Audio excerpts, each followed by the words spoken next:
சிரிக்காதம்மா, நிஜமாவே நீதான் என்ன பெத்தியா? உனக்கு இங்க இருக்கிறது மனச பாருங்களா? நீ என்ன சுத்தமா ஏமாத்திட்டமா. 2-3 கர்ச்சீஃப் தேவைப்படும் நினைச்சேன். ஆனா எனக்காக உன் கண்ணுல இருந்து ஒரு சொட்டு கண்ணீர் கூட வரல. என்னடா நம்ம பையன் மெட்ராஸ்க்கு போறானே, அவன் எப்ப திரும்பி வருவான்னு உனக்கே தெரியாது. இதெல்லாம் நினைச்சா உனக்கு அழுகையா வரல? சிரிக்கிற, நீ எல்லாம் ஒரு அம்மா. எதுக்காடா அழணும்? நீ என்ன கார்கள்ல சண்டைக்கா போற?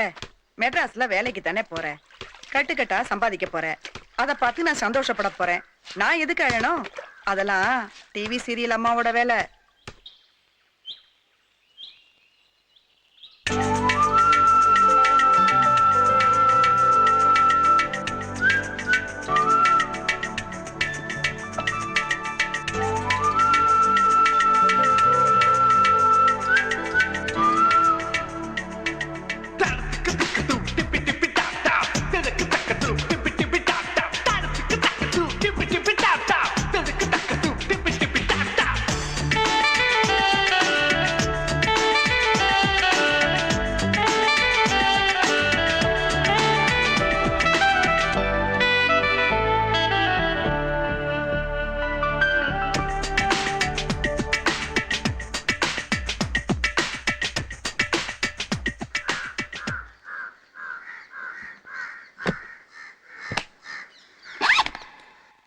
பாத்துரா, மெட்ராஸ்ல புகையெல்லாம் ரொம்ப அதிகம்.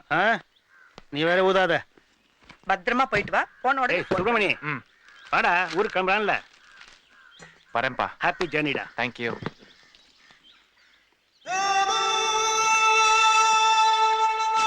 ஜாக்கிரதைடா.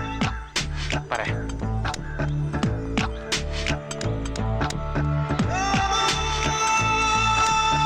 இது வரைக்கும் நம்ம ஆட் ஏஜென்சி பாஸ்கெட் பால் விளையாட போய் ஜெயிச்சதா சரித்திரமே இல்ல.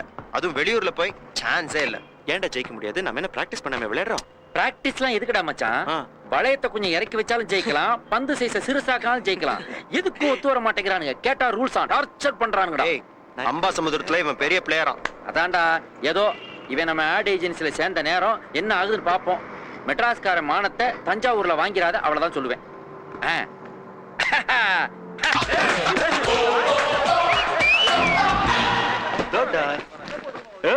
காஷ்மீர் ஆப்பிள் மாதிரி சிகப்பா அழகா இருக்கா?